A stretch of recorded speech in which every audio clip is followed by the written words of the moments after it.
Immanuel, Tuhan beserta kita.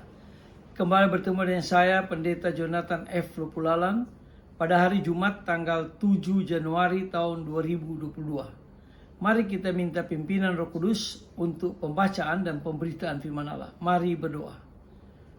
Tuhan Yesus, kami sangat membutuhkan firman-Mu. Itulah sebabnya Tuhan mengurapi hamba-Mu yang akan menyampaikan firman-Mu. Dan juga mereka yang akan mendengarkannya, Tuhan juga urapi dengan kuasa Roh Kudus-Mu. Berfirmanlah karena kami sudah siap untuk mendengarkan firman-Mu. Dalam nama Tuhan Yesus, Juru Selamat kami berdoa. Amin. Mari kita baca firman Tuhan yang diambil dari Injil Matius pasal yang kedua, ayat yang ke-11, yang berkata demikian. Maka masuklah mereka ke dalam rumah itu, dan melihat anak itu bersama Maria ibunya, lalu sujud menyembah dia. Mereka pun membuka tempat harta bendanya dan mempersembahkan persembahan kepadanya, yaitu emas, kemenyan, dan mur. Demikianlah firman Allah yang berbahagia kita yang membaca, mendengar, dan melakukan firman Allah. Haleluya. Tema kita pada hari Jumat tanggal 7 Januari tahun 2022 adalah jiwa yang menyatu dan menyembah Kristus. Nah, saudara-saudara yang saya kasih dalam Tuhan Kristus, menurut Evagrius Ponticus yang hidup pada abad keempat, dia mengatakan bahwa hasrat manusia keluar dari 3 sumber. Yang pertama yaitu keinginan, yang kedua emosi, dan yang ketiga intelektual. Nah, di balik hasrat itu ada jeritan jiwa yang rindu bersatu dan menyembah Allah. Salah satu keinginan manusia adalah menjadi kaya. Mengapa kita ingin kaya?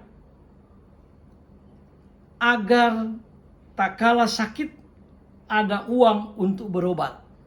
Itulah sebabnya kita ingin kaya. Tak kala menyekolahkan anak, ada biaya untuk anak tersebut. Tak kala ingin berlibur ke luar negeri, ada uang. Itulah sebabnya uang sangat penting menurut hasrat manusia.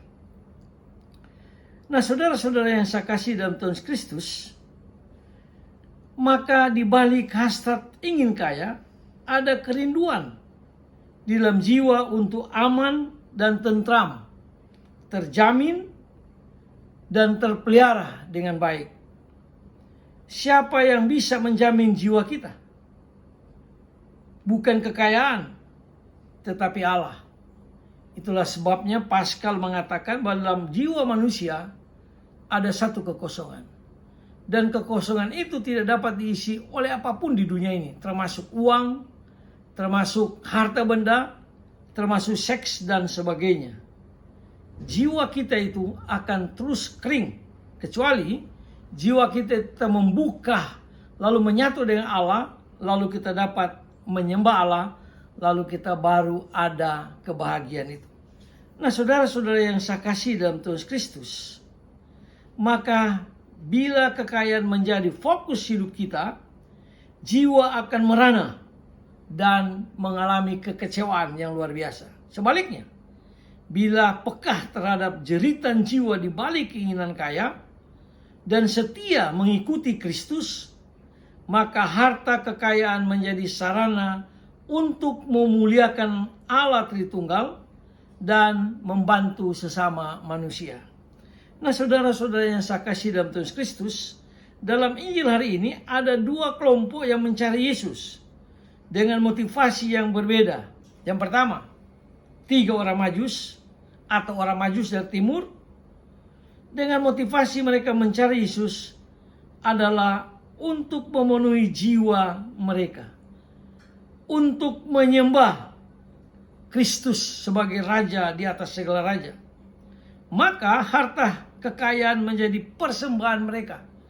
Itu sebabnya mereka mempersembahkan harta kekayaan mereka itu kepada Kristus, yaitu emas, mur, dan seterusnya. Nah, saudara-saudara yang saya kasih dalam Tuhan Kristus,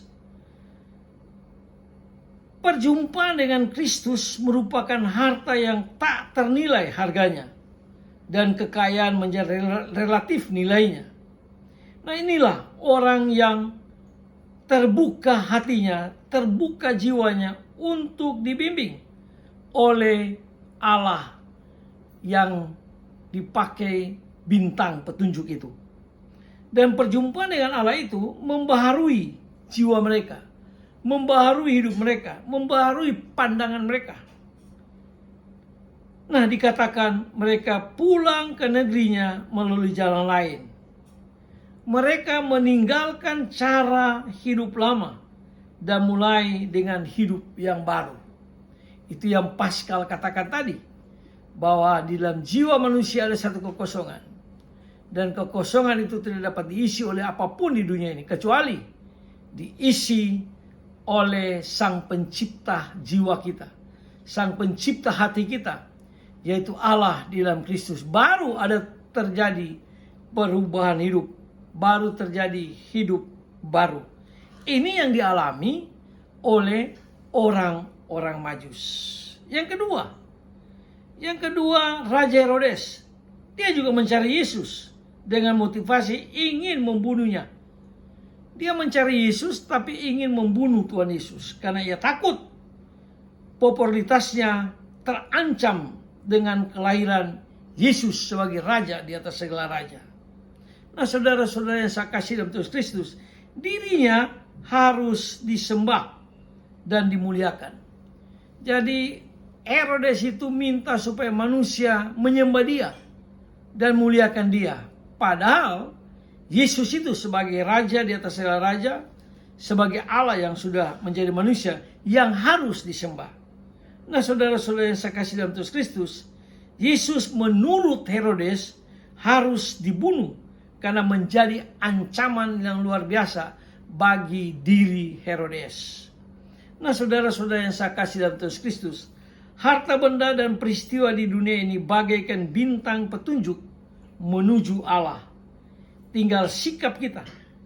Apakah kita setia pada jeritan jiwa yang rindu bersatu dan menyembah Allah Tritunggal, atau kita membiarkan